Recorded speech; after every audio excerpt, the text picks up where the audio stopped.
It's a little warm already. They say it's going to be about 98 where I'm at. My glasses got something on it. Let me check it out.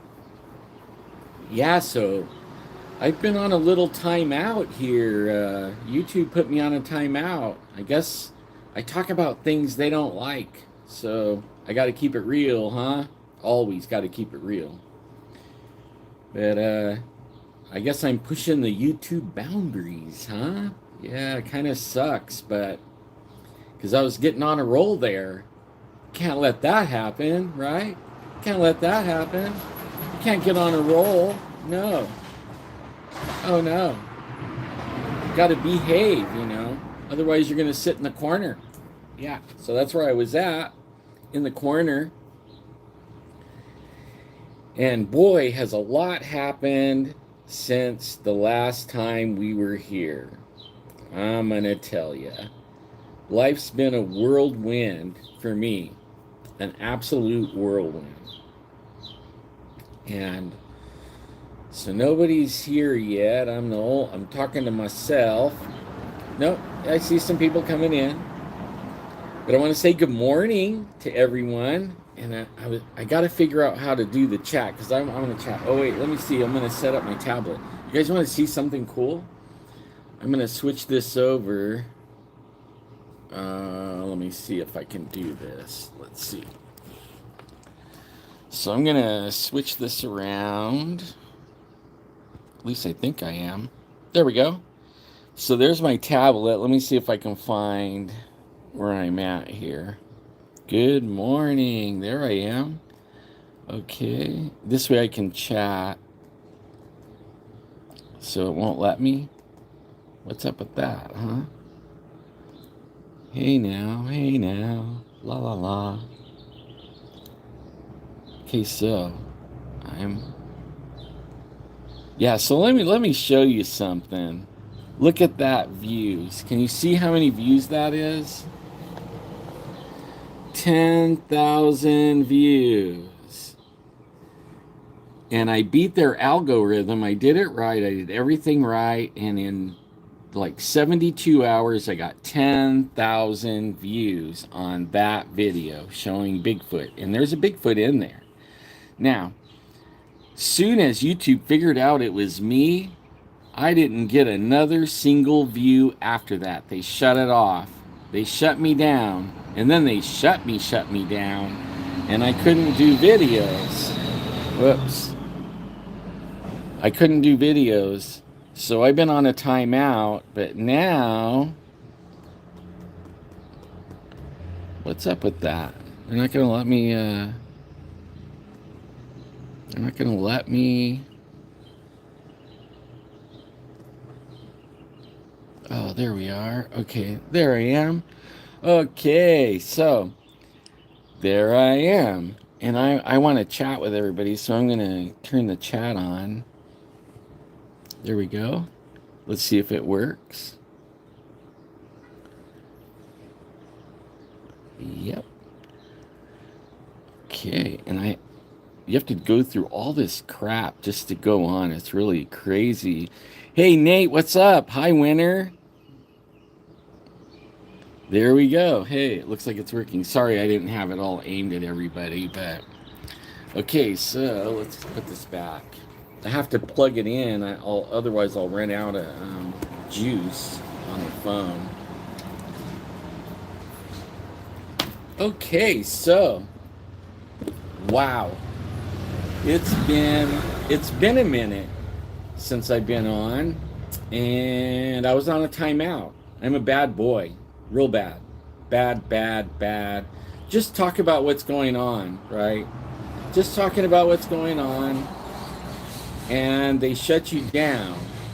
And I probably should shut up because they really want to shut me down. They have me shadow banned so bad, it's ridiculous. But anyways, I thought I would let everybody know that. Okay. So, since I was on, life has been very exciting.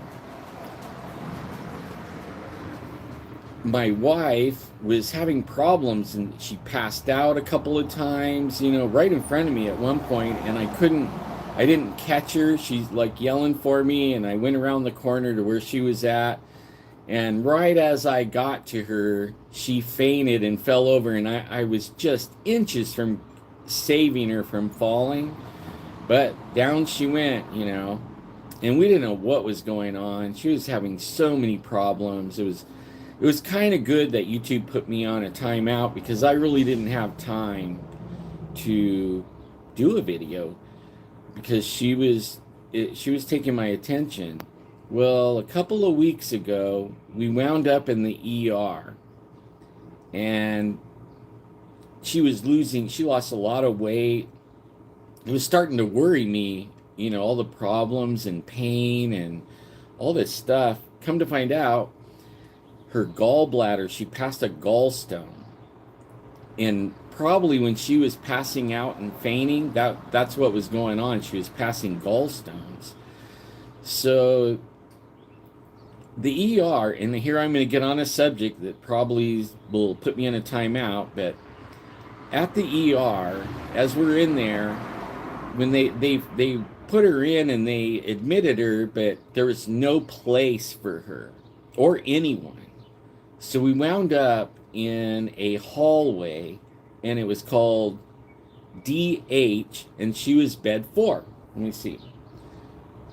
Good morning, good morning. Hey, Ginge, how are you? Yeah, she's fine. Well, anyways, I'll tell you all about it.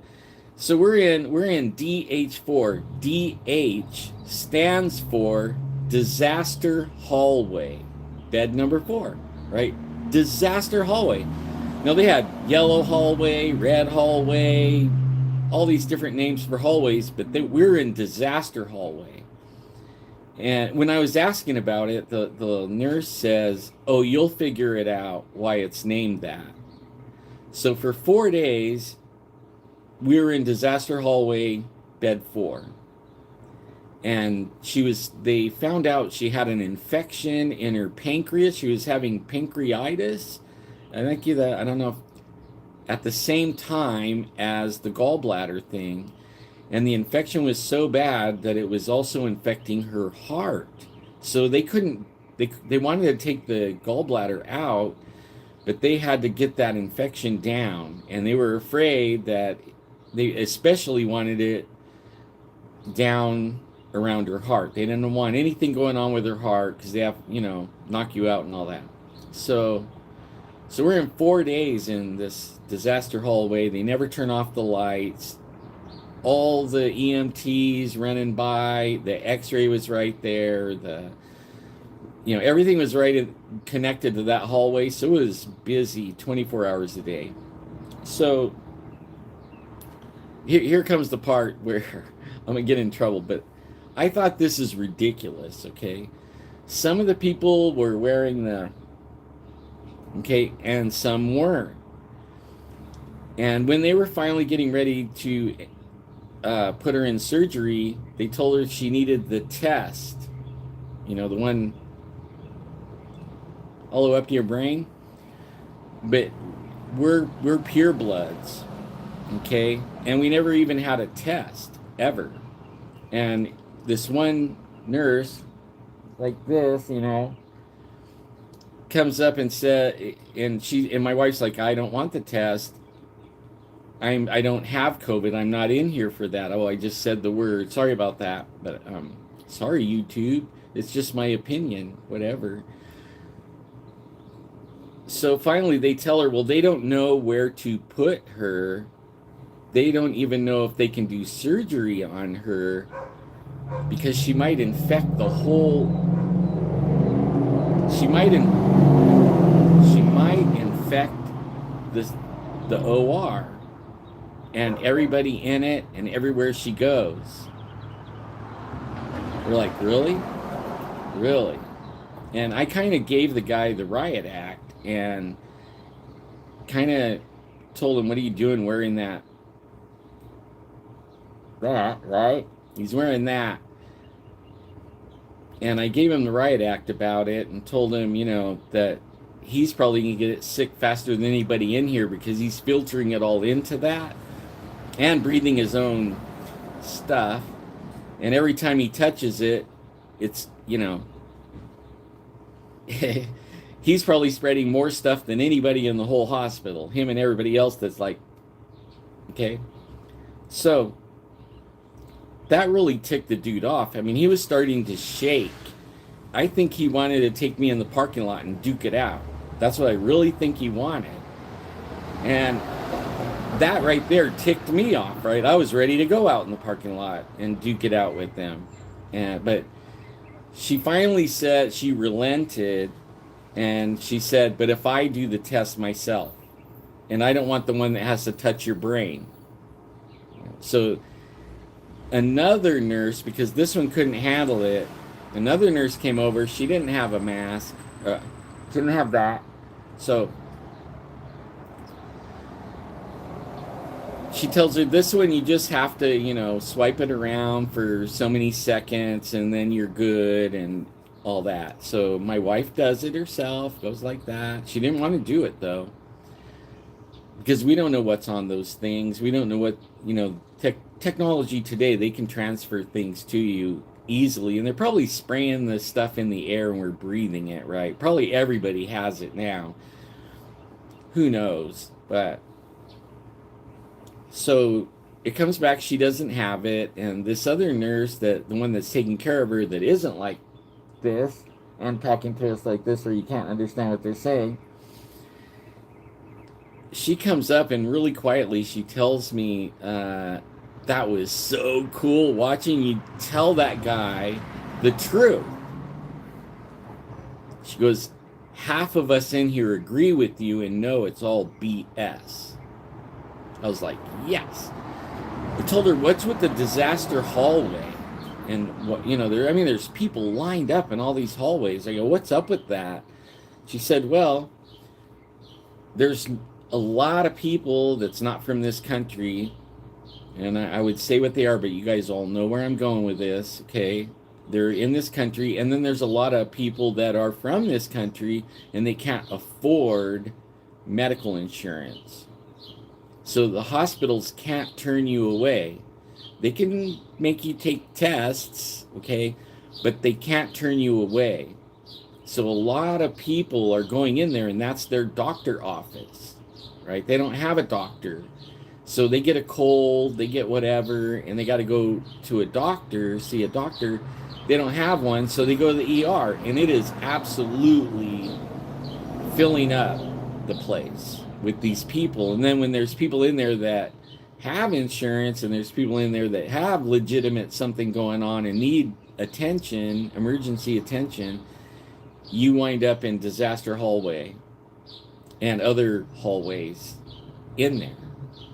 And it was like, that makes sense. Wow, what a bummer, right? What a bummer. Like, hey guys, hey Mark and Cy. Oh wow, Ginger and Winter and Nate Rudd. Hey buddy. Man, I can't wait to get back up there and see you, Nate, and you and BZ. In fact, I got some stuff to talk about with BZ. That guy is so cool, BZ. You make me cry, man. Actually, all you guys make me cry, because you guys, I love you guys. I have the best people to talk to on my videos on the planet, and I mean that from my heart.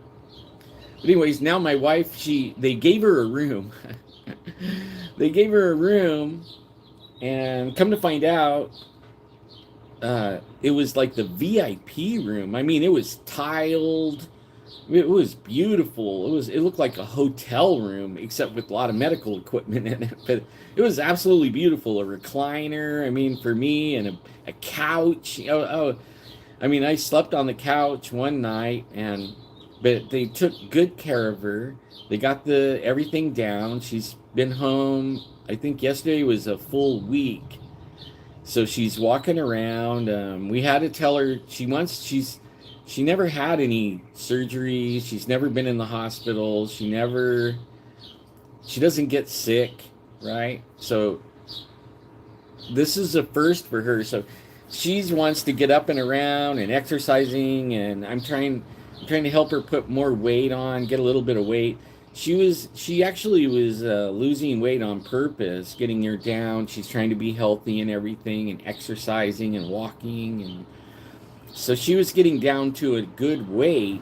But when something happens like that, she didn't have the extra weight to lose, if you know what I'm saying. So she wound up like light, real light, and scary light, really. So we're working on getting her up to speed, but she wants to already get back working and walking and, doing all her thing. But really, she has to chill and let her body. We're older, we're in our 60s, mid 60s. You don't heal as fast as when you're 20 or 30, right? You got to take your time and, get better. And so she's up walking around. We're trying to figure out what she can eat now. She has been putting on weight. She's looking a lot better. It makes me feel so good that she's doing that. So, all right, Ginger. Cool. And that bike saved your life. Some of those parts that you're changing. That was good to hear. I mean, I'm sorry you had to go down, but I'm so glad you had those kind of parts on your bike so you could sit here and chat with us. So, hi, Stacy. And I think that's everybody. I said hi. Hey, John, what's up, man? Yeah. Yeah, so, yeah, the couch folded out, but I didn't unfold it. I just slept on it. So that's where we're at right now. And I've been wanting to make a video for a while. You're 59? Yeah, yeah, man, your 50s. We're picking up speed, bro. We're picking up speed, right? Every year we go a little faster. I'm doing 65 right now. But hey, Ped C, what's up? I think I said that right? I hope so. So, yeah, so we're all good there, but I kept on trying to make videos, and I wasn't allowed to. I wanted to go live in the parking lot of the hospital one night. I had nothing but time, right? And yeah, that's right. Ivermectin. I got to watch out saying that, though. Boy, isn't that terrible? You can't say things. That's why I was on the timeout. Probably going to be on a timeout after this video because of what we're talking about again. But you know what? It's the truth, It's the truth. What? You can't handle the truth? What's up with that? The people can't handle the truth. You're a bunch of mealy-mouthed little sissies, right? Is that what we all are now?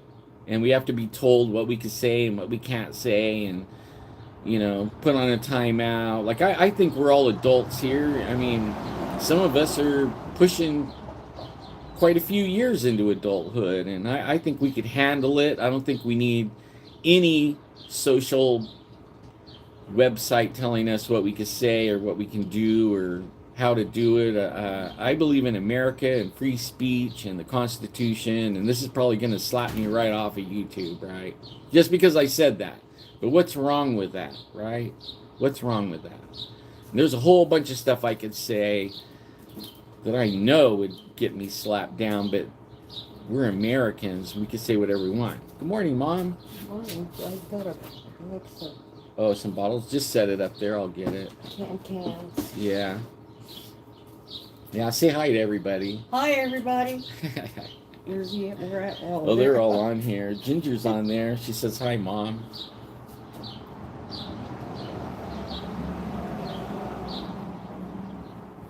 She's like, Ginger's like, Mom, yay.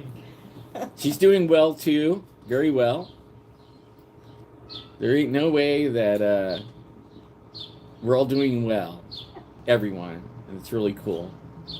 So, yeah. So, I got off the timeout, I think 2 days ago, and I meant to make a video, and just life, right? Life. Doctor's appointments for the wife, go to see the follow-up on the surgeon, some doctor appointments for me, shopping, all that kind of stuff. So I've been kind of busy. But this morning, I'm sitting here and I'm working on some things, and I shared a picture like this. My granddaughter Brooklyn, she wants a tablet, iPad sleeve. So she drew a Spider-Man, and then this isn't for her. This isn't for her tablet, but I wanted to practice, and so I made the Spider-Man. Told her what it would look like, and then I had to make it so she could see it. And definitely, this is going to go on her iPad sleeve. She's a talented artist. She actually sells her artwork somewhere. It's like a commission site, and you show your work, and then people commission you to do things, and she's been doing that. She just turned 16, so she's doing really well. And so I thought I would she does everything on her iPad, so I thought I would do something for her iPad. So am I able to see? Are you guys hearing me okay? I'm not sure if you could hear me good. The traffic and everything is noisy, and I'm catching myself yelling, or hollering. Aw, she misses you too. So, so yeah, so I'm sitting here this morning, and hey, Cryptid 559, cool, 5 by 5, so I can kind of chill down. I can't help if I start yelling. Let me know, because I don't mean to, but to me everything's noisy. Okay, cool. And I don't have a microphone set up. I'm just using my cell phone and my tablet, and that's one of the things I want to share before I get going and chatting with everybody, because I'm here to chat with everyone. But I want my boys. I've been making leather things, and I couldn't afford one of these. Everybody knows what this is. This is a Buck 119. Brand new, nice leather case, right? This is a 119, and I've been trying to have the leather pay for my addiction of making things, and so I put it out there to my sons, and I think Tim, one of my sons named Tim, and I think he bought it. But I was hoping they all would pitch in and make it where, it wasn't real expensive for everybody. But my idea was to have the 119. It's one of the most popular knives on the planet. And I can make sheaths for it and sell the sheaths and make custom sheaths. Like if anyone has a 119, a Buck 119, and they want a custom sheath, like for vertical carry, horizontal carry, scout carry, any way you want to carry it, however you want, whatever you want on the sheath. I've been making quite a few sheaths. In fact, I made some sheaths for Aaron. If you're out there, Aaron, and you see this, love you, brother, and I'm ready to make some more sheaths. He has some more he wants to make.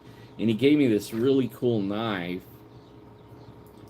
But see, a lot of knives, they're custom. So each sheath is going to be custom to the knife. But a 119, a lot of people have it. Not everybody has one of these, but a lot of people have the 119. And I can make the 119. But I put together this one out of scraps. And it's beat up. I mean, it's scraps. And the lacing, I bought a lace cutter for $9. I mean, some things I can afford, right? And I bought this lace cutter for $9, cut my own lace, and then laced up the sheath on my own. And that's just something, another option people have. And I have this motto: if you're the leather guy, you have to have the best leather shit right on you. Like, you got to be having the best shit. Otherwise, you ain't the leather guy, right? So, but yeah, so I'm doing all these knife sheaths. Yeah, there you go. I knew, like, a lot of people see Mark has one, and probably a whole bunch of people. And yeah, this is a Damascus blade. I think it's made in India. bone handle, beautiful work on it. I mean, it's actually real Damascus too. Sometimes it's not, but you can feel the texture on this. It's Damascus, and you can see it in the where the edge is. You can see the Damascus goes into the edge. That's how you tell if it's fake or not, by the texture, and you can see it in the edge. So, so that's what I've been doing, and I've made Aaron quite a few sheets. Well, then BZ, okay, so BZ, I put together this uh, really expensive computer for BZ. I mean, I built it from the ground up. Parts, the case, we bought everything separate. And I built BZ, the baddest computer I ever laid hands on. Besides the $1 million computers I worked on at the casino, this was the best computer I ever touched, not in my job at the casino, right? I mean, I built a lot of computers, and I worked on some of the baddest computers you ever saw at the casino, but only like personal computers. Probably the most I ever worked on was like $2,500, and that's a pretty good computer at $2,500. This one was $6,000 just for the parts. If he would have had somebody build that for him, anyone else, it would have cost him probably around 9 grand, 9 or 10 grand for that computer, because it was so cool. And that computer is top of the line, cutting edge technology that will last. Like it's not going to be behind the 8 ball or behind technology for at least 5 or 6 years before everybody else has a computer like that, where it's cheaper and all that, right? So it's beautiful. But I did that for him, and then he's been so nice. He's bought some things for me, and I get emotional when I talk about it, but he bought this tablet for me. I'm going to go ahead and I'm going to switch this over so you guys can see this, right? I just finished this. Oh, it's not switching. There it is. Okay, so I have to plug it in, but so this is my tablet. It's 12-inch, and it's adjustable. So I can build this for any size tablet. I have another model tablet case that is for the smaller tablet, so it's going to be smaller than this. But this tablet cover, whoops, I don't want to do that. This tablet cover, it is a kickstand. Okay, so it folds up like a book. I can fold this up over here and then fold that down, and it's a book, like a book. And it has my pen holder for the tablet pen, and then I'll turn it around. Okay, so you can see how this part is the hinge right here, and that folds in, and then it lays down flat. I put the American flag. This is for like a writing tablet, notepad, and you slide the back cardboard piece in there, and you could also put a pen right there so you can take notes. Nobody does that. You have notes. You have notes on your tablet that you can talk into. And I put my name. This is Old English. So when I kick it open, that's what everybody sees. I have the beauty scallop on the spine and the stitching. And normally I would hide this stitching right here, but I didn't hide any stitching on it. I wanted everybody to see the stitching. And then on the other side of it, the back side, it has the brand that the cow had, and all the blemishes and all that on there. And you can see all the stitching. Like normally this stitch right here would show, and this one would be hidden, and this part would show the square, but I showed all the stitching. Whoa, I'm losing it. But yeah, so I just finished this, and I was let's see here if I can do this without breaking everything and losing it. So the pin holder actually keeps this from sliding out. Okay. So like on a tablet or a full size iPad or a full size tablet like this that's big, I would love to sell it cheap, but it's around $400 starting. And with tooling it could go up from there, and I don't, it's not like real super finished, but it's for me, and it shows everything. And with these tabs, it makes it adjustable to fit any tablet. So I have two sizes. I have the one for the smaller size and one for the larger size.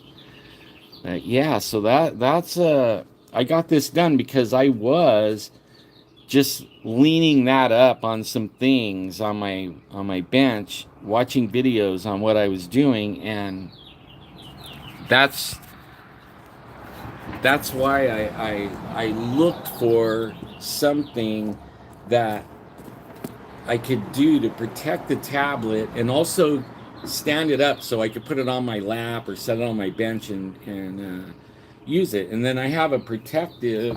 I made this a while back. I know you guys have seen it, but this is a sleeve and it's fully lined on the inside. And I tooled heavily on this. I mean, I tooled it heavily. That's the wild rose pattern. And then basket weave on the back. But this is what I put my tablet in when I'm just carrying it around and protecting it. And this tablet case with the kickstand, that's what I use when I'm using the tablet. So when I'm storing the tablet, it goes in the sleeve, or if I'm putting it in my backpack and stuff like that, I'll still carry the tablet case with the kickstand, but when I'm just not using the tablet and I'm storing it away, I put it in the sleeve. So, World Bigfoot Central, what's up? Oh man, all kinds of people in here. You guys, I love you guys. You guys make my day, really, my week. So, some other things like this is for Louie, his wife Deborah. I just finished it. I actually had been making another one that was heavily tooled, like the wild rose on there, only it was sunflowers, and I had it beautiful. And somebody walked up on me. I'm outside, working outside. That's where my leather stuff is, outside. And somebody walked up on me, and they waited until they were like 6 inches from me, and then said my name. And I jumped, and well, that was on the Santa belt. I jumped and I was tooling this part right here, this tooling window. Okay, there's like a border, and I was tooling that, and on the Santa belt, I jumped and I went right across the belt, right across all the tooling I had put on it, and I ruined the Santa belt.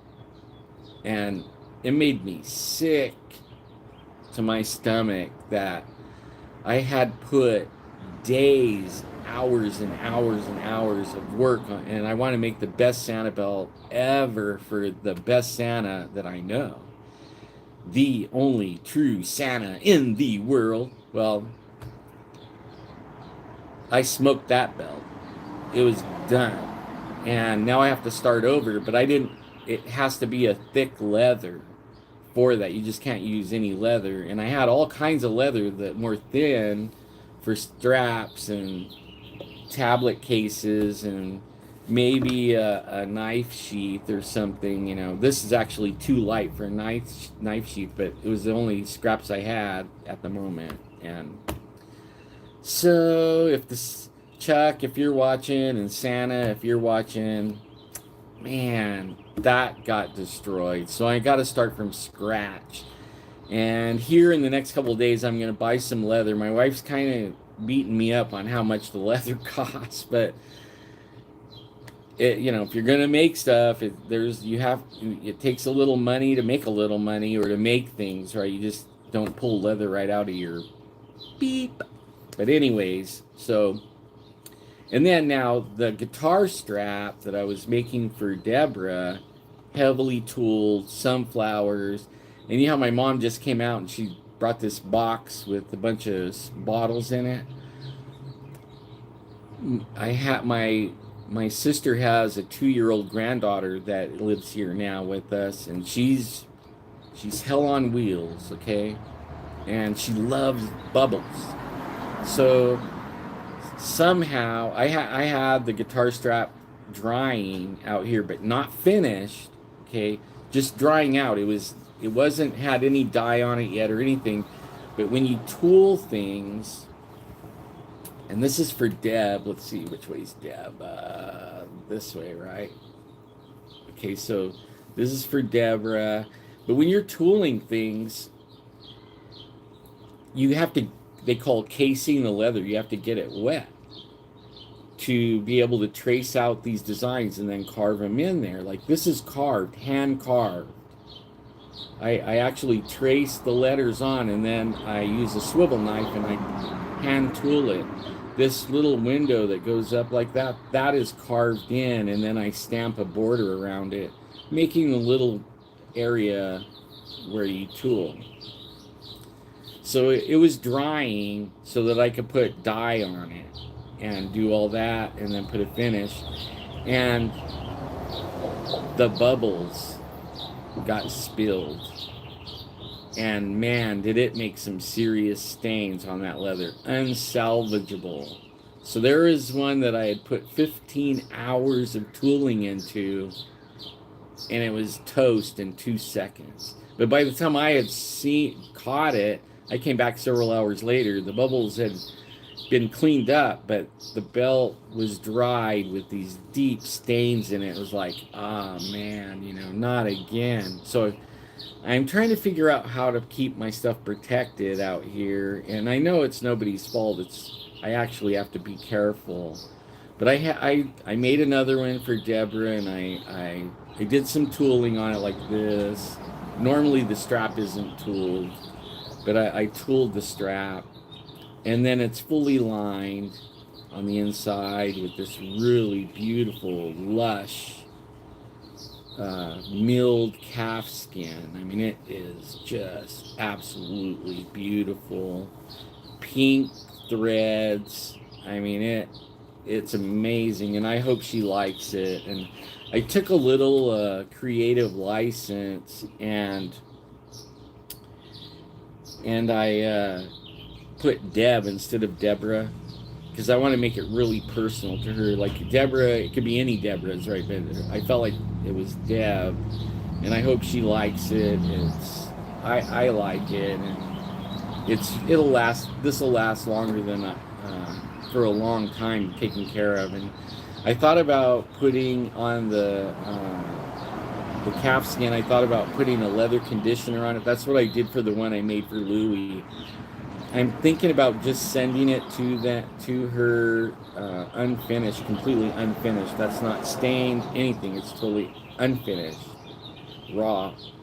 But I think it looks good and feels good. And I recommend, though, when you get this, Deborah, that you put some Aussie's leather conditioner or something on it, because any little water droplets or anything will stain this up, and it gets dirty real fast.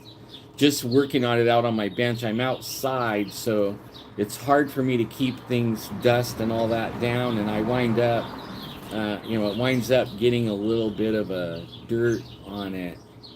But I mean, over the time it's gonna get that yeah, mink oil would be good. All right, Winter, I'll see you. I'm working on a pattern for right. See, I design my own. Once I figure out what it is, right? Like this is my own pattern. I designed this, the whole thing, even the strap, the point, everything's all. I cut it out of a side of leather, belts, everything. I do that with, and so. Yeah, I'm working on a design. Pretty much it's going to be like a guitar strap, but working on a design for a rifle sling and some patterns. I got some animals like deer and bear and mountain lion and stuff like that. And I'm working on tooling it now. Tooling. Okay. Let me see if I'm missing anything. Yeah. What are you gonna do, Stacy? But I don't. I miss it, but I don't miss it. Well, I do a lot of tooling, as you can see. I'm a tooler. So on Facebook, I said I wanted this swivel knife. And this is called a yokeless. A yoke has, let me see, let me get one. I'll see what. Whoops. Okay, so this, a regular swivel knife has a yoke. And you put your fingers in there and you push, this is where you push the pressure down. And then you turn it. You keep it straight up and down, and you turn it like this. And it's best to pull it towards you for the swivel knife. So this spins, okay? So there's a guy named Dwayne Watts that came up. So you have to turn it with your fingers, okay?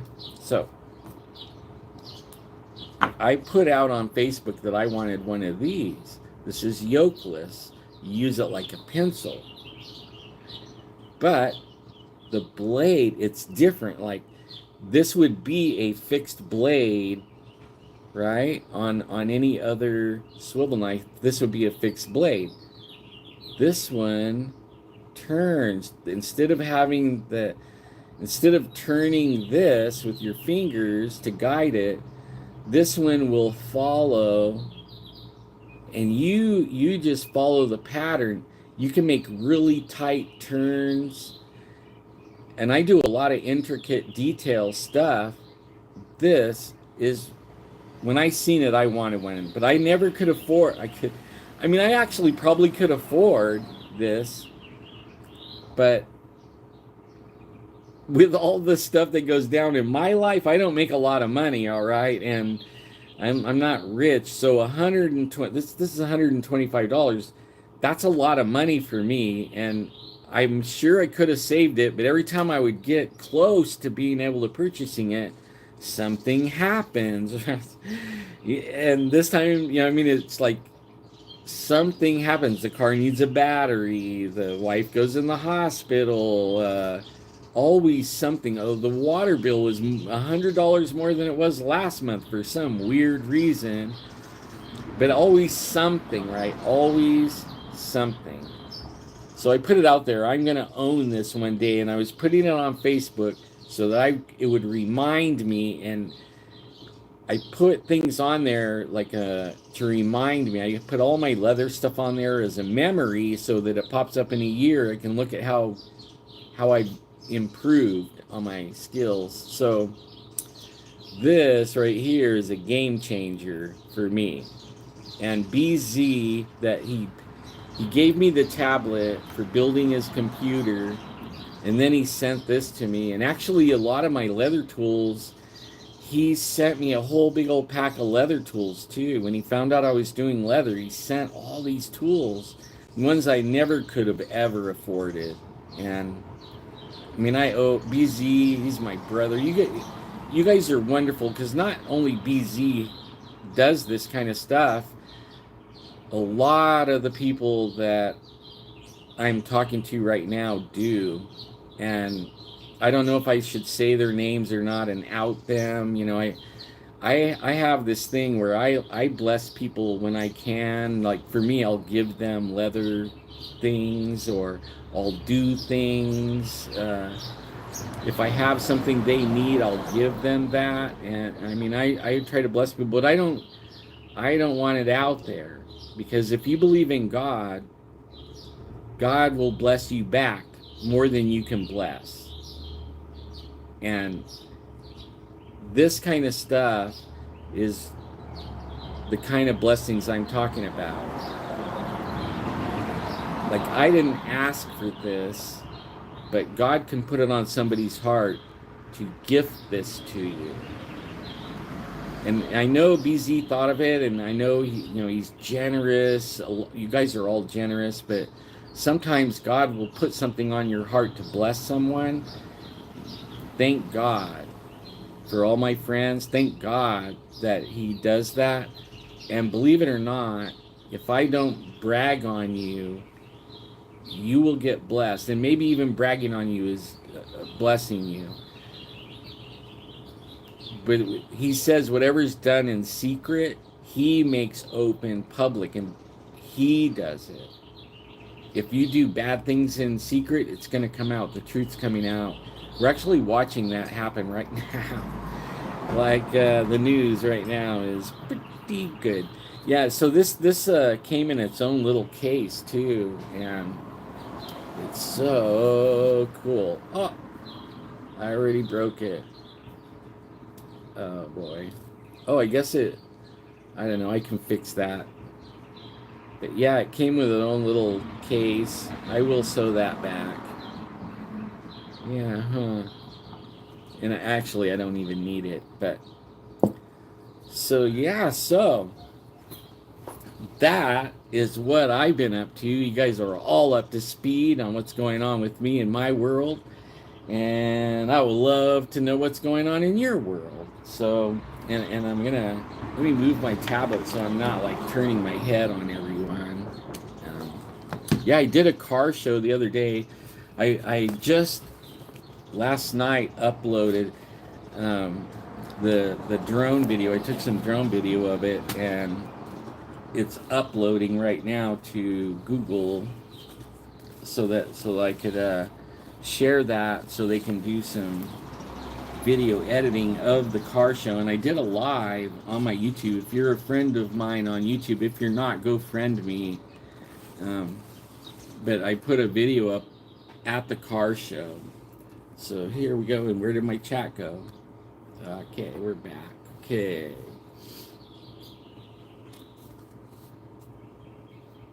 Yeah, you know, like you could email me, Allen59, ALLEN 59 Thomas at gmail.com, and I could share that way. I could share my address and all that. And I would do it openly right now, but only YouTube's been jacking with me so bad. Even though they have it, I know there's other people that will jack with you if they have your address. So I don't share my phone number or my address. Sometimes my phone number, but not my address so much, because I want to protect my family. But only I'll share it in an email. And in fact, there's a beach foot coming up. Let me show you. Okay, so there's a beach foot coming up in Oregon, and I was gonna go, but only so many things happen in my life I can't go. But I made a sheath that I'm gonna send to Beachfoot for their auction, and it's just a $30 knife, but it's an elk ridge. It's a nice knife. It's sharp as blazes. But so if you're going to Beachfoot, you may see this knife, and maybe you might win it like a door prize or auction. I'm not sure what they're going to do, but I'm donating this to Beachfoot, and I'll be sending it off here this week, and I hope I can get it there before Beachfoot happens. So that's what I'm doing right now. ogrebryce at gmail.com. I'll be looking for your email. I don't have anything to write it on, and I don't want to like turn anything off to make a note. But yeah, I think about you guys all the time, because this is therapeutic to me, doing videos. In fact, I'm coming up on an anniversary. In July 12th, 2012 is when I started this channel. So in July 12th, how many years is that? Like what? 12 years, or I don't know, 2012 to right now, like 12 years, right? So I'm coming up on a 12-year anniversary with YouTube. And at one time, I actually was making money off of YouTube until I started opening my big mouth about the truth.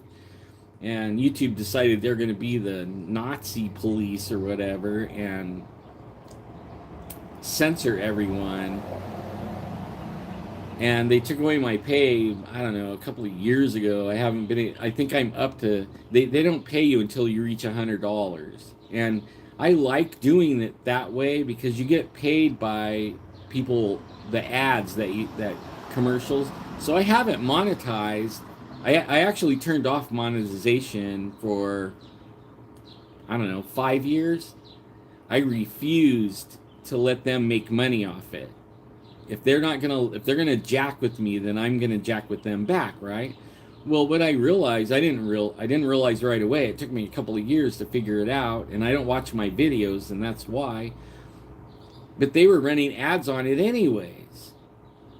So they were monetizing my videos, even though I didn't have it monetized. They were monetizing it for them.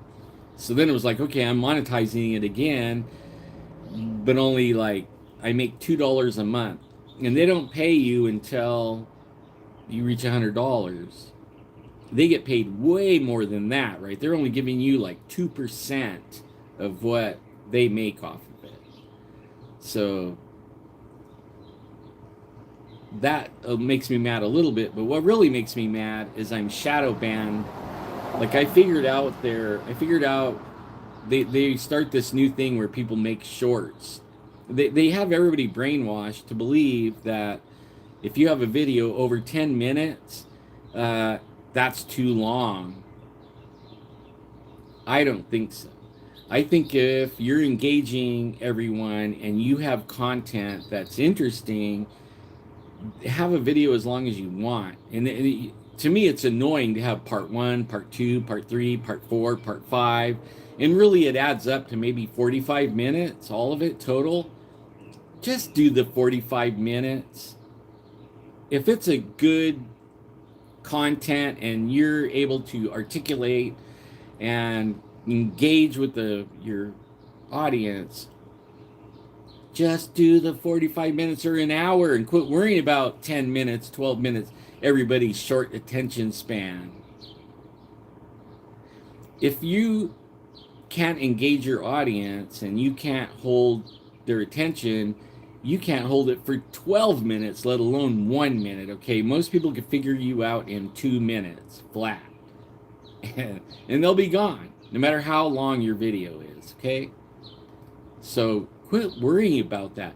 So now the big thing now is short videos, a minute long.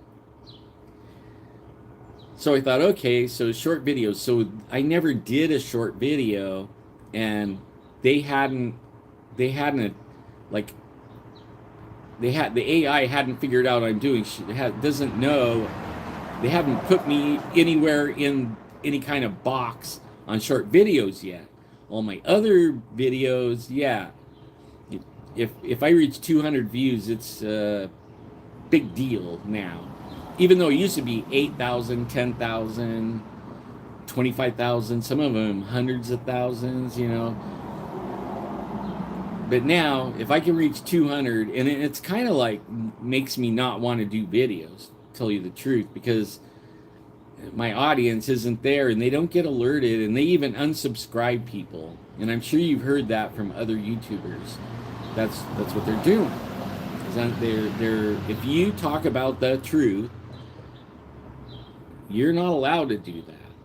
So I made a couple of short videos on some older videos that I did that I thought was interesting, these 1 minute things. And one of them reached 10,000 views. And I was like, whoa, this one's really going. And then all of a sudden, the brakes got put on. I haven't got 1 view since.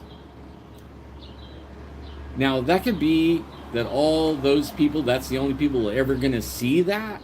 I don't think so. I think YouTube turned it off. Like, they're not promoting it. They're not helping you with it. They're not, they shut you down. And they shut me down. So it makes it where I don't want to make videos. But that said, I don't care, right? It ain't about the money. It never was about the money.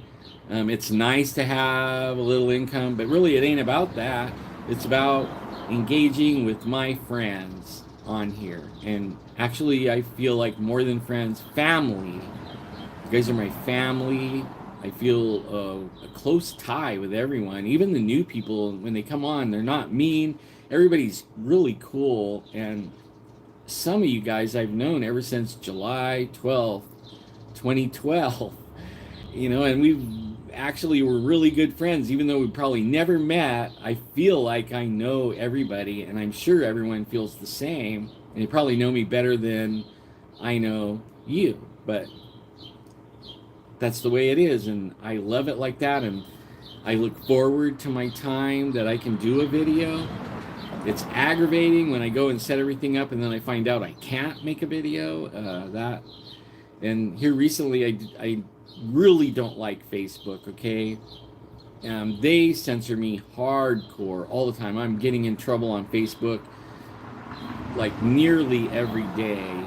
I get scolded. Like I was using Marketplace, and I bought some knives and I made some sheaths and I put them up there and I made some of these. This is my burn the thread lighter case, right? And I put these up and said I'm selling these and knife sheaths and stuff. Well, it was going along good, and that's how I met Aaron, and I made a few sheets for him. And then all of a sudden, Facebook, somebody I was told somebody turned me in, and I get it. I mean, they probably got in trouble. Somebody turned them in for sharing weapons of war and things you can hurt yourself with, like a big lighter and a knife. So I got warned, and they said the big lighter. So I had to rewrite my ad on Facebook Marketplace, and I took the big lighter off, but I kept the knife. 2 seconds after I did it and posted it, they took it down and they gave me another warning and 3 warnings, and you can't use Facebook Marketplace anymore. So I can't show knives, I can't show big lighters, I can't show holsters. I can say the word holster, I can say the word sheath. I can't put knife in there, but I can say sheath. I can't show pictures of it though, because it's dangerous, and we're hurting ourselves. Like, I don't know what it is, but it's so aggravating, right? Aggravating. Yeah. Now, I don't even have TikTok. I will not put that on my devices. I have X, Rumble, and I have a Rumble channel. And I made the Rumble channel as a backup to this channel because I've been getting spanked over here quite a bit. And and I don't even, what am I talking to 200 people? I mean, come on, I'm getting spanked over here and put in timeout all the time. And so I made a Rumble channel to back up for this channel. There's nothing on there. A couple of videos I shared over there. They're on this channel too, but just to put something there. But that one, in case this one gets slammed shut, then I'll be over there, right? Over to Rumble. I thought about already, when I was on this timeout, I thought about just going to Rumble and leave this one in the dust. But I like the way YouTube works, and I think it's really a wonderful platform. I just don't like how they use it, like, on people. Yeah. They don't have zero idea of why. I don't get it. I really don't. A hunting knife, but it's so dangerous you can't put a picture of it on Facebook Marketplace. But then you'll see them on there. You can look. There's people that have them. Nobody has snitched on them yet, right? I guess I could, but I'm not. I don't see nothing wrong with it. So probably what happened is somebody that was advertising those things, somebody snitched on them and got them in trouble. So now when they run across stuff, they snitch on you, right? And I mean, the AI isn't really looking for it. What I found out, it's actually people turning you in. that they get you that spanking over there. So I only have one more, and I'm out if I screw up on Facebook Marketplace. It hasn't really been working for me. I think they shadow banned it. I was getting all kinds of people messaging me about leather goods, and then all of a sudden, crickets, right? After the second warning, crickets. So I think they already shut me down. So I'm looking at building an Etsy channel. I don't know anything about it. Maybe some y'all do and might email me on how to do that and give me some pointers and stuff, because I have no idea, right? I have no idea. I didn't get to go on the Bigfoot with the trip with Jeff, and he didn't invite me either. But only I understand he knows my situation with my wife, and I couldn't leave for 3 days. I can leave for a few hours or part of the day, but I can't leave for days, right? She's barely getting up and around, and she's probably doing more than she should. But you know, I have to stay home and take care of my baby. Yeah, and yeah, Facebook really does suck, you know. So how was you guys' Memorial Day? Mine I spent at a car show that my nephews put together. It was awesome. I flew the drone. In fact, that's what's uploading onto the Google Drive so they can share it with them. I mean, they could probably come over and grab something, or I could take it to them, but it's just so much easier to put it on Google Drive and share the link, and then they can do whatever they want with it. But my Memorial Day has been absolutely wonderful, even though I'm ticked off at every government in the world that are using Facebook and all these other things to censor us. That makes me mad. And what else makes me mad is the governments aren't doing anything about it. They're actually encouraging it. They're not American. And if you're in another country, they're not patriotic to your country either, right? Everyone's hurting everyone. They have the power, and really the people have the power. I wish the people would remember that. Remember, we have the power and the numbers to change anything we want in 5 minutes. We could put the fear of God in these people quickly. But we listen to the message and we let them do this stuff to us, and then we whine and complain, and I'm over it. I would be fighting right now. But what, are you going to be a martyr? Go out there and get your head cut off just like that? Bam, that probably get me taken out right there, just what I just said. Hey, Cold Warrior, what's up, man? How are you doing? I saw you. I didn't ask Jeff about. I was in the hospital and had some things going on, and I missed the link. And I didn't want to ask Jeff about the link for his new channel on Rumble, but I stumbled onto it last night.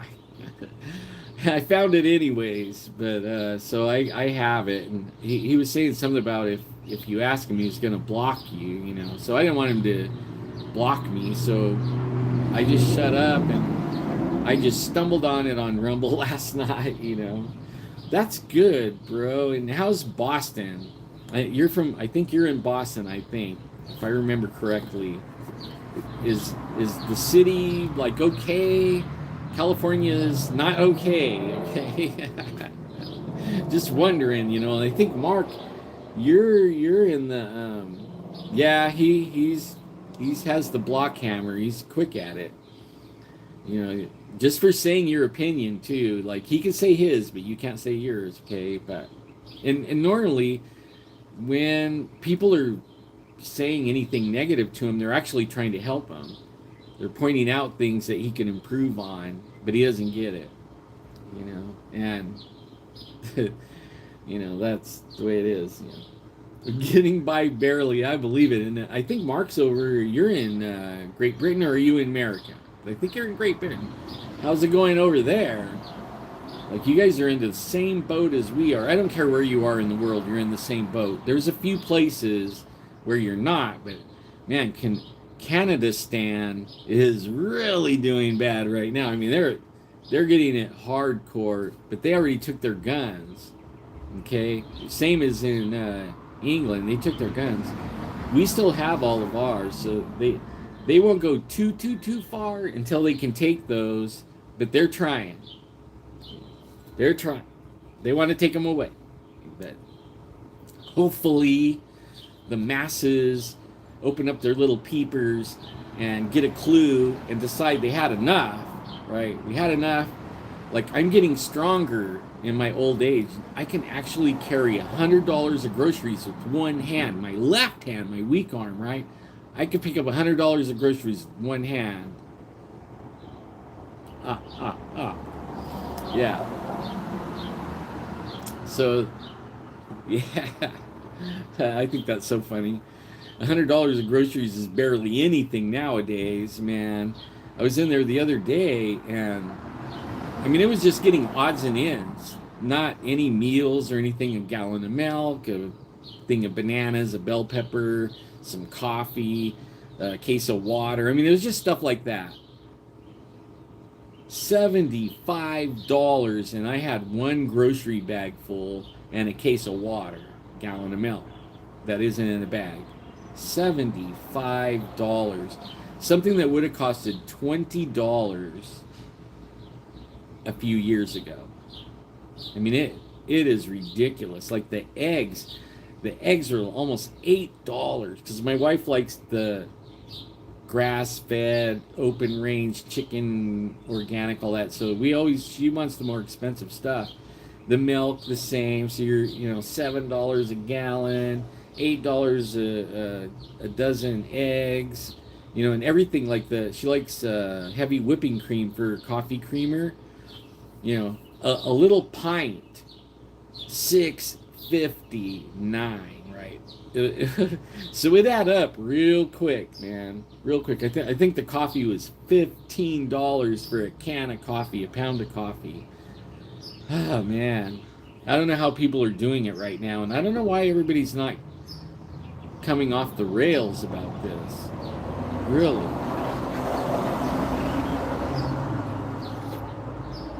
Because I'm about to go off the rails. I'm about to get put in a timeout or lose my channel, what I'm talking about. But you know what? That's what's happening to us right now. I'm only talking about what's happening to me. I'm not embellishing. I'm not stretching anything. I am not lying. I am just telling you what's happening with me, what happened to me. And I know I'm nothing special, right? That's happening to everyone. I don't know why people aren't out there with the torches and the pitchforks already. I don't get it. I'll be out there with 2 pitchforks and tie a torch on my head. I mean, come on.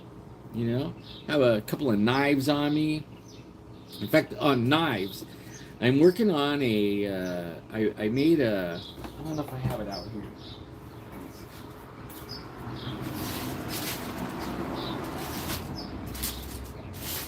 No, I don't have it, but I have the mag pouch. So I took the holster and the mag pouch off. I put an eagle on that. That's hand tool. This is my mag pouch from my 40. But what I did is I took the holster. It's a shoulder rig, and I took the holster. Oh, getting on the road. Well, drive careful, bro. Be careful. A lot of crazy drivers out there, at least in my state. I mean, it's absolutely ridiculous nowadays. A bunch of angry people too, lashing out at the wrong people. That's one of the things that gets me. They've been able to send a message to everybody to attack each other. Don't look at them. Look at your neighbor. Look at everyone else. Don't look at them. Don't look here. Look over there. And everyone's falling for it. And I'm not. Okay? Right on, man. I love you, bro. I love you. And I remember those hats, and I never got a hat. I had to give them, you stipulated where they went. I'm an honest guy. But man, they were cool hats. But Jeff and everybody got one. But man, I was like, somebody's not going to get a hat. But no, I'm not that way. I gave him a hat. But man, you are, see, that's what I'm talking about the people that I have.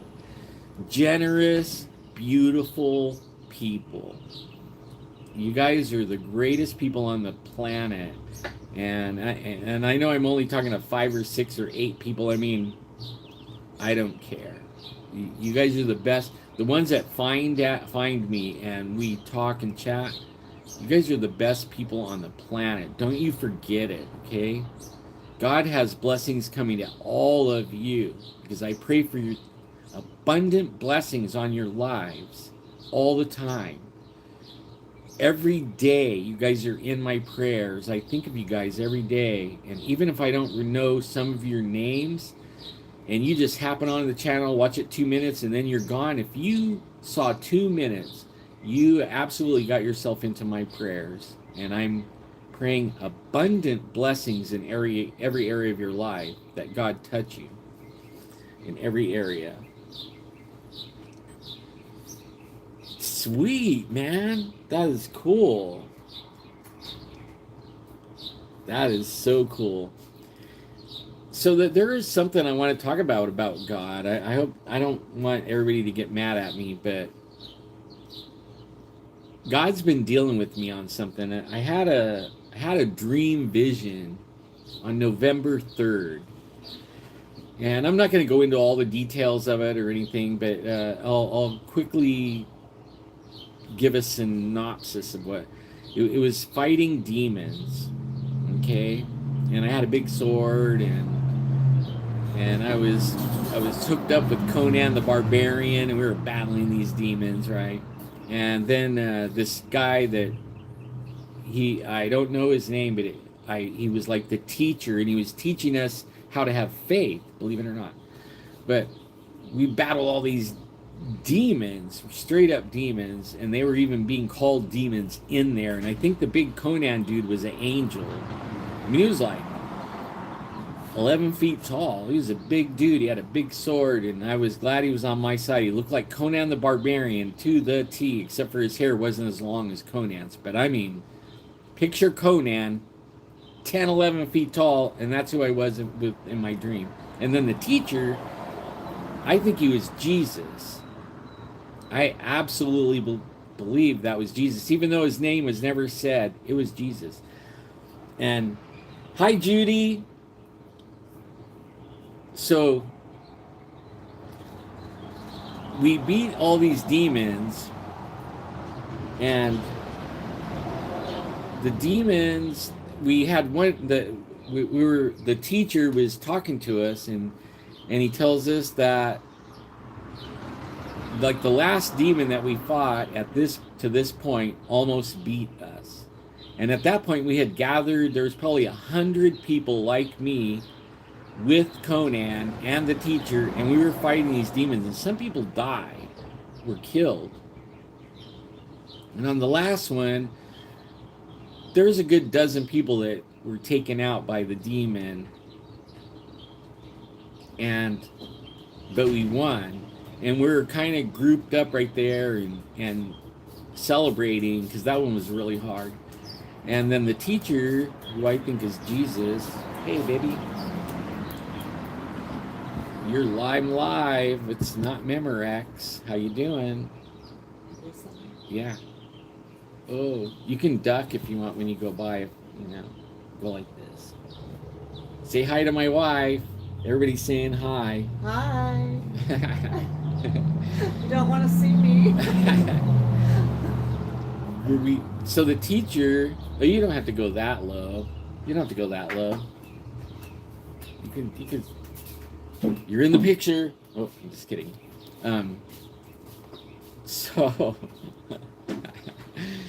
So there's a fly bugging me now.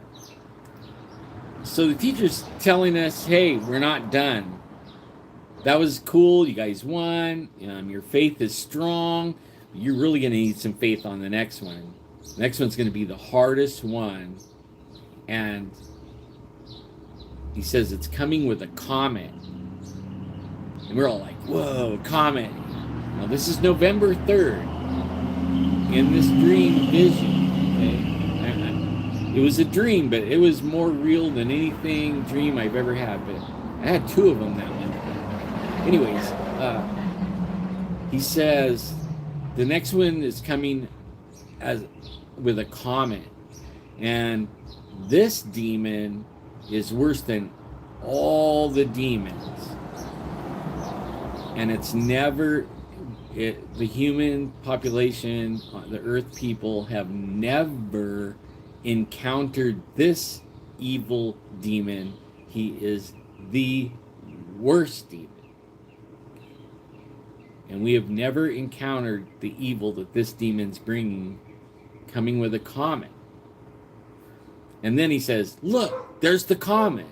We're like, whoa, and there was a comet, and it you know how comets have a tail? Well, this tail looked all nasty and ugly, like ugly gas behind it. It was nasty, right? It looked scary. The comet looked scary. He says, that means it's on the earth. Let's go. That was the hardest demon. A lot of people died fighting that one. And it was rough. That one took more faith. It was absolutely faith that was taking that one out. And it was using Jesus' name. That all the other ones we didn't have. We had to have faith, but we never used Jesus' name. This one we had to use Jesus' name. This one was freezing people. He would say a word and get a little sly grin, but you couldn't move. You were stuck. Couldn't open your mouth to say anything. I mean, it was free, and then people would be dying because they couldn't move. They were frozen. I mean, it was a scary demon. Finally, we beat the demon, and he was saying, this demon, the humans will beat it. We'll beat it. But it's going to take out a lot of people. And there's more demons to come, but that was the hardest demon. And this one's going to be really hard. It's really going to test the people. And then I started waking up, and I came out of the dream. So a few months goes by, and we're in April. We're in April, like 2 days before the solar eclipse on the 8th. And I see in the news, there's a comet with this. There's a comet coming with a solar eclipse, you know?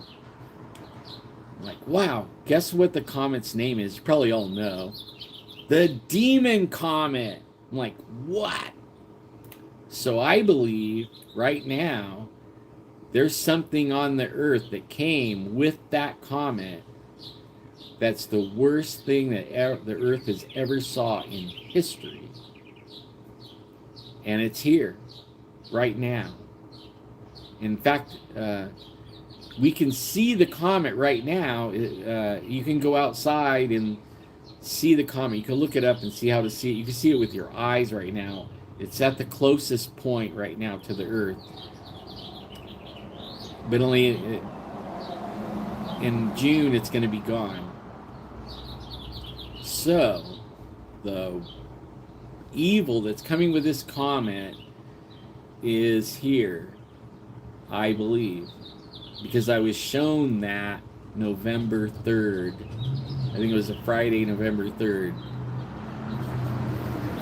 And I didn't learn about the demon comet thing until April, like April 5th, somewhere in there when I saw it in the news. Now I'm following it, what's going on. And I'm also following what's going on in the world a lot more, because I also stumbled across something. This is very interesting. Maybe to some people it's not, but to me it is. When Israel became a nation, okay, like in the Bible, the Bible says in his word that we know we're in the end days when we see Israel become a nation again? Well, 1948, 47, somewhere in there, Israel became a nation. And then in the 67 war, they added Jerusalem. They took all control of all of Jerusalem and more parts of Israel, but they still let the Muslims have the Temple Mount, right? Weird, I don't know why, but they did. But that was like the big signpost for the people of the earth to know what time we're in, what season are we in. We're in the season of Revelation, the last book. Jesus is coming, okay?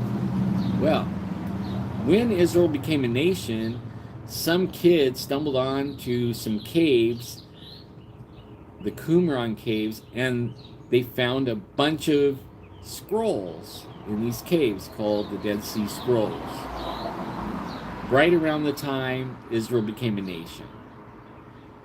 It took probably up until about 20 years ago for them to decipher them and also put the little pieces together to where they could read stories. And still there's little parts that aren't there, pieces, that are lost to history or whatever. They're dust and they'll never have them. But they had enough of these pieces to actually put together the Holy Bible 3 or 4 times. And then in some of the chapters they are missing things, but what they found is the Bible exactly how it was 2,000 years ago. So the Bible we have, not all the translations, but a couple of translations, is the exact book that they were reading when Jesus was here on the earth, which is very interesting, right? And there is some chapters they took out of the Bible over the eons, and it was usually back around 500 AD, somewhere in there. Hey Gladys, how are you? So, along with these Dead Sea Scrolls, they found the original calendar God gave Adam and Eve. Now, nobody knew if this is the true calendar or not. And I think you could go on, if you look up Ken Johnson online, there's a website where you can go look at this calendar that goes back to Adam and Eve. And they have researched this and decoded this and found that this calendar is exact. Like the flood, do you want to know the anniversary of when the flood happened? May 5th on our calendar, that's when the flood, we can celebrate the flood anniversary on May 5th. Now, and there's a whole bunch of them. So, yeah, Ken Johnson. According to the calendar, this calendar that they found, we only have, I think it's 78 years. Don't quote me. I'm not sure because I'm just now learning all about this and I haven't committed all of it to memory yet, but I will. But I think it's 78 years left, and then the 1,000-year millennial reign starts. The kingdom where Jesus puts his feet back down on the earth and we rule and reign with Christ for 1,000 years. Well, that is happening in 78 years. That means all of Revelation up to the setting up of the millennial kingdom, it all has to happen. That means the rapture has to happen.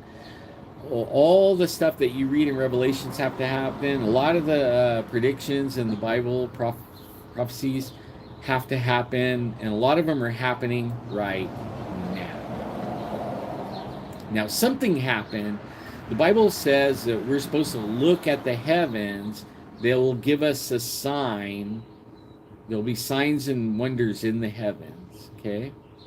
September of 2017, there was a sign in the heavens with the constellations that only happened one other time, and that was when Jesus came the first time. It preceded him. That happened again in September 2017, along with all the tetrads, the blood moons that happen on all the feast days. Okay, so I'm not going to get into all that about what happened, when it happened. I'm saying it happened. It's happening now in our lifetime. They also found in that calendar that when it comes to the change of, like, they call it's supposed to be 6 days. So each day is 1,000 years. Jesus came at the end of the 4th day. And now since then, 2 days have passed. We're in the end of the 6th day. So 6,000 years. We're getting ready to step into the 7th day. And what they found is on every day, when it was ending to go into the next day of 1,000 years, about 100 and 125 years, the prophecies would quickly gain speed and all happen in the last 100 years or so. And then it would roll, and they all had to, for that day, it all had to complete, and it usually completed in the last 100 years or so. And that is consistent with each 1,000-year day. So here we are at the end of the 6,000th, or the sixth day of 1,000 years. We only have like 78 years, 75, 78 years left. Jesus actually came, I think it was 50 or 70 years or something like that, or even 100 years before the end of the 4th day, when all that his prophecies had to happen, and he fulfilled all of them. And then there was a few more after that, like the temple had to be destroyed and all that. So he came way before, like 100 years or just less than 100 years before the end of that day, that 1,000-year day. Here we are at the end of the 6th day, going into the 7th day. All these things have to happen. That now, if it goes by how all the other days go and how everything went down, and everything gets prepared for the next day, and all these things happen to prepare for the next day right at the end, that means any minute some of the things could happen. And one of them could be we all get called out of here while the destruction of the earth happens, of what's on earth, man's kingdoms and systems, because none of that can be there in the 7th day. None of the kingdoms on the earth, none of the systems, that all has to be destroyed as we go in, and he sets his kingdom up on the 7th day. I hope you guys are catching my drift of what I'm trying to say. But so we're at the end, and any minute could be the trumpet call taking us out of here. Now, there's one other thing that I find very interesting. Okay? And I know a lot of people probably don't want to hear this and what I'm talking about and everything, but this is important. So far, the Bible is 100 for 100. Everything it says is going to happen, happens. And they can go back on this calendar and look at all the prophecies that were fulfilled through 6,000 years, and it is accurate to the day. Every single one of them to the day. Okay? All of it. That means you have to kind of think about this, right? You have to give it a little more weight than Janet over there. I'm getting a message from the aliens, like, don't listen to that bullshit. Go with what your gut says and go with what has accuracy, and you can't discount 100% accuracy. Sorry to say. Okay, You can do with it whatever. Just know that it's 100% accurate so far. It hasn't missed a beat, not one. Okay, now there's a description of a person in Revelation, and I've been getting heat for what I'm about to say, because everybody, they either love this guy or they hate this guy. Okay, and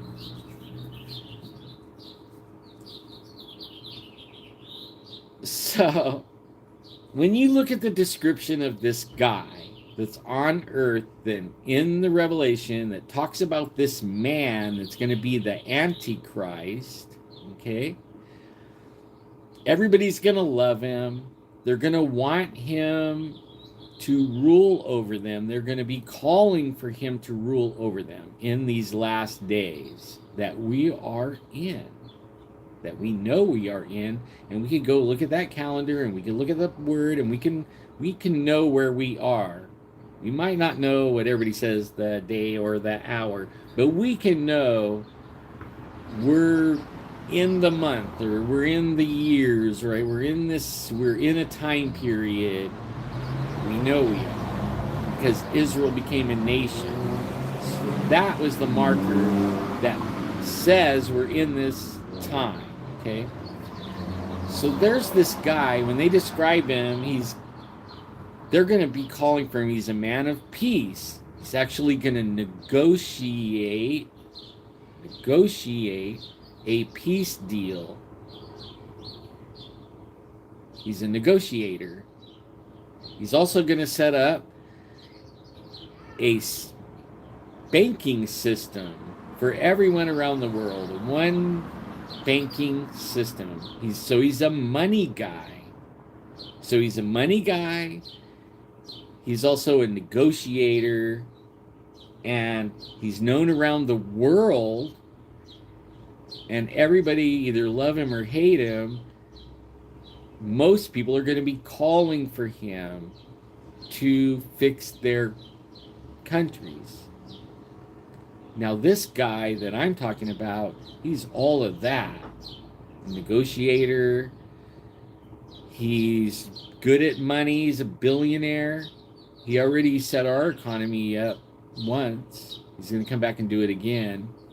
He's already been around the world on the capitulation tour. Did you hear that word? Capitulation tour? What does capitulation mean? Look it up. Find out what capitulation means. He went around the world and he crossed over into South Korea with the little rocket man. Nobody's done that. No president, no other ruler has done what he's done.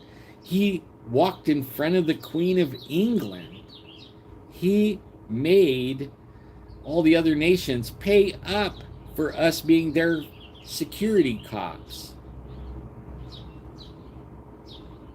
around the world. He did that. When you're in other countries, they want Trump. They want him. You hear the name I just said? Okay. A lot of people say this man has to be Middle Eastern, or he has to be this, or he has to be that. That actually is not in the description. It doesn't describe his skin color, where he was born.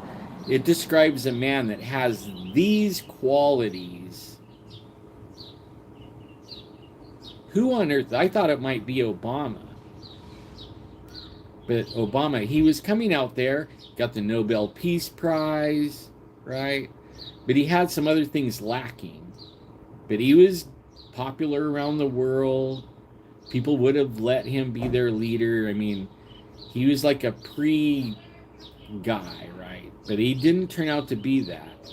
But there's a guy walking around right now that's in the news all over the world right now that is and fits every single checkbox description of this man described in Revelation. And I'm not saying you have to believe me. I'm saying go look it up. We are in the final hours. We need to know so that we're not deceived. And it says, in these days, there'll be deception like no other time. Now, in America and all over the world, they're calling for this guy to save them. America's banking on it, right? And everybody, some people hate him, but only, you know what? He did do this, and now look what they're doing. They're excoriating him in court and this and that. That has to happen because that's the plan, that's the playbook. If they don't do that, okay, so like according to the plan, if they don't do this to this guy, they need to get rid of him. He is a threat, the biggest threat on earth right now, right? The bad guys, they don't want him. That's why a lot of people say it can't be him. It can't be him because too many people hate him. That it doesn't describe that. Okay, it doesn't describe how everything's going and who believes in him and who wants him and who doesn't want him. I mean, it just described this guy has these qualities and he's going to be popular all around the earth. This guy is. And people are putting all their eggs in the basket that the Patriots and this guy are going to come back now and spank the bad guys. And actually that would work to where that could go worldwide, to where everyone would say, you know what? We want to be like America. Let's get rid of our government. And they set up a one world government, the people's government. Everybody would agree with it. Everyone will be deceived. Everybody will be looking at that to be their savior. They'll have one currency. Everybody will be happy. And it describes this time period of when they call for this guy. There's going to be prosperity and peace for 3.5 years. Absolutely wonderful. And then he's going to turn, and the devil's going to actually possess him like a demonic possession. And then the last 3.5 years is going to be hell on earth. Okay, there's no prediction in the Bible that says this 7 years that I'm talking about right there has to be the last 7 years in the 6th day. You know what I'm saying? Even though that's what Revelation describes it as. But I think a lot of that's going to take time. It's going to take time. So Trump saves America. And then they start fighting the other countries, and they start taking over and taking it away from the bad guys in that country, and everybody helps, and it might take a few years, right? 10, 20 years, 15, 20. And then to set up everything and get everything going, and then everybody's gonna be calling, like, let's all be one world, like, and everybody, it is gonna be some bad people forcing you to be the one world government. It's gonna be the people calling for it. They'll be like, why don't we just all kumbaya and be one world government? And we want that guy to lead it. What if what I'm saying is true? Okay? What if what I'm saying is true? I'm not saying I know anything or I'm 100%. I'm just saying I've been looking at this since 1986, just like Bigfoot. Okay? I saw Bigfoot in 1987. I've been looking for that guy ever since, right? Well, I also found God in 1986, April 26, 1986. And I've been studying and researching and ever since. And I never seen anything like what we're seeing right now. And then I'm always talking to God, and he's talking back, giving me dreams about demon comets, other things. Just saying, look into this. Look up Ken Johnson. Look up that calendar. See for yourself. Come up with what works for you. Don't take my word for anything, but take what I'm saying as serious, that we're in this time. Find out for yourself. Go look for it. It's imperative that we know. And I pray that God help you find your way in this time and see through the bullshit, because there's a lot of it and we don't even know what's true. AI is really messing it up now. We don't even know if we're looking at real pictures, or we don't even know if that video is really that guy really saying that. You know what I mean? Like, the bullshit's thick right now, and it says everybody will be deceived and he has to cut the time short so it can happen before the 78 years happens, because he said if he doesn't cut the time short, no flesh would be saved. That even makes it even sooner. Nobody knows the day or the hour. I agree. And people can say that all they want. But you can know the times we're in just because we know Israel became a nation. And it says a generation. The generation that sees that will not pass away. That's in that prophecy. The generation that sees Israel become a nation will not pass away. That was 1947, 1948, something like that, right? That was like 10 years or 11 years before I was born. Those people are alive, but they're older. I'm 65. Think about it, you guys. Think about it. Look into it. I'm not saying I'm right. I'm saying I'm kind of sounding the alarm of where we are and what's going on and how does all this all fit. I'm not sure if I'm right. I'm just saying that it really looks like it. You know, this guy really looks like he could be the guy.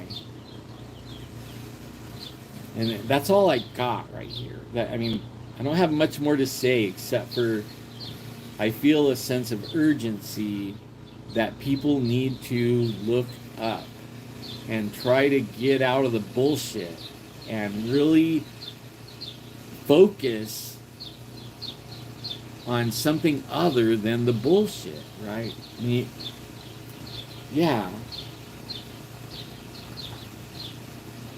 That's right, Mark. That's right. That's right.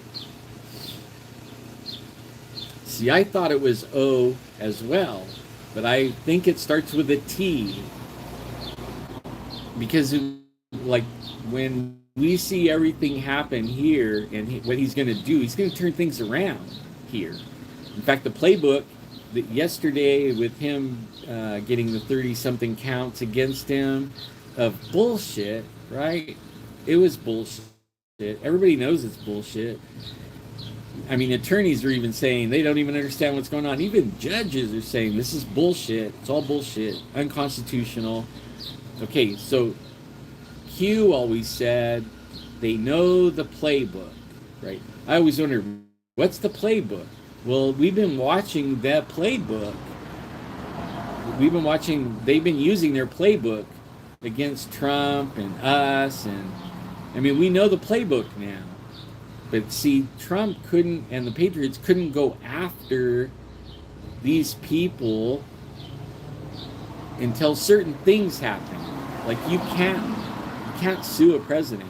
You can't do that. Not legally, not technically, and really still, they can't do it to Trump. It's unconstitutional. But they did. They set a precedence. So now, that was the final block. They have to get all these evil, bad people, and some of them are past presidents. Well, now they can. And they can come at them with the same freaking playbook they've been using on them. And watch as now the tide turns and the hunters become the hunted. And it all started with the shot heard around the world, which is Trump being guilty. right? And he may still get arrested because they're not done with him yet on this playbook. But they have already hit the part where it's over for them. And they don't even realize it out of their blind fear of what's coming to them. They actually were the undoing of their own selves. And I can't believe they're that stupid, but they are.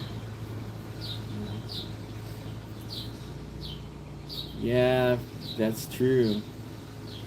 He did. He got that, and he didn't even do anything peaceful. There's all kinds of stuff going on around here. Anyways, I have a window right here, a bedroom window. My wife keeps on, hey. But so I gotta go. But it was so fun, and if I don't get put on a timeout again, we're talking about the truth and what's going on. I mean, I can't help it, you guys. Like, it blows my mind that we can't. I understand, though. It's the bullshit, right? It's the bullshit. It's the bullshit that's trying to keep us under the thumb of what we're under, the regime that is in control. They're losing control. It won't be long, and probably all these platforms I'm on are going to be gone. In fact, before I go, that's something I got to talk about. In order to take out this regime that's controlling the world, they control the world's money, they control everything. YouTube, Google, pharmacies, all the pills, the insurance industry, the movies, you name it, right? Cell phone technology, everything. They own everything. So when you take out that entity that owns all that, what happens? None of that is left. Actually, Elon Musk's satellites is what we're going to be having next. In fact, the technology to tap into that satellite technology is in most everyone's tablets and phones and computers today. So we're actually getting a look at what we're coming into, because what I'm on right now is going to be gone because it's owned by what they're taking out, and they can't leave anything left of that. So it's going to get hard. I guarantee you it's going to get rough. I mean, we're talking food, we're talking every kind of industry, they own it. Everything. So it's going to touch everybody. Like, does everybody have an idea of what their job might be after? Because your job's gone. Most everybody's job is gone. Start thinking about what you can do to make things to barter with. Like, is there something that you can do, like a service or a product that, I mean, start thinking about this after when all this goes down. It's going down. We're watching it fall apart right now. The banking's about out. It's about gone. And with that, everything else goes down. So, yeah, I mean, we're watching it. We're watching it right now. We're watching it, dude. It's going down. It's all going down. I'm praying for everybody that that God give them wisdom and the strength to go through this, and encourage everybody's faith to trust in God, not any other thing or person. Trust in God that He has you. Look up, because He is about to change everything. And I'm not talking about the man-made changes down here. I'm talking about we may be out of here real soon. Because if He cuts the time short, like we only have 78 years, right? And everything starts happening within the last 100 years. We're 25 years into that 100 years already. Like, I pray everyone see or feel or get this, so they can see through the bullshit, and God lead everyone's heart to the truth and where we are. And my last bit right here, again, I pray for everyone, anyone that tunes in and sees any portion of even 30 seconds of this video, even from the very start to the very end. I pray abundant blessings, healings in every area of your life, like your health, your wealth, your relationships, your business, like everything abundantly blessed on you in Jesus' name. I love every single one of you. I care what happens to everyone, not just you guys, but everyone. We're all going through it. We all need to have God be our protector. He's mine. I don't have a care in the world, really. He meets every need I have. He's my redeemer. He's my provider. He gives life to every single thing. We wouldn't even be breathing without him. If he took his presence away, we would all drop dead, because he's the life giver. He's the creator. He's the supreme being of the universe. Hallelujah, that there is such a thing and that he cares about us. I mean, I absolutely pray everyone gets it and does not go through this. In Jesus' name, amen. So, I love you guys. I gotta go. I hope we had fun. I got a little bit serious in the end, but that was on my heart, real hardcore, and I had to talk about that. And I'm gonna try to go live here a lot. It just depends on YouTube. As long as they let me, I'll be going live, but I can't control that, and it makes me mad that they can shut me up. It makes me mad that they can make it where nobody can see my videos. But you know what? That part, long as I can interact with you guys, I love that. I love you guys, and I hope you have a great weekend. Look into everything I was talking about at the end here. If you guys want something in leather, we can work something out on pricing. Like, I don't want to make an arm. I'm just only trying to support my addiction of liking to make leather goods, right? So I'm not going to charge an arm and a leg. I need a little something for my time and a little something, actually how much the leather good costs, but I'm not trying to make a killing off of every single item, like get rich from it. In fact, God has me in a place where I don't have any needs or wants. I have wants, everybody has wants, but I don't have any needs. He takes care of all my needs. And he gives me all you guys. So, like, we can come up with you guys can get some pretty cool stuff, and for pretty good prices, because I love all of you guys and I enjoy doing leather. So look into it. If you think of something or you see something I've been sharing and you like it, look on my Facebook. I share a lot more stuff on there. And my email, in order to do this, my email, it's in YouTube somewhere in here. I think it's in About or something, but it has my email, but I'm going to give it right now. It's Allen, ALLEN 59 Thomas at gmail.com. That's my email.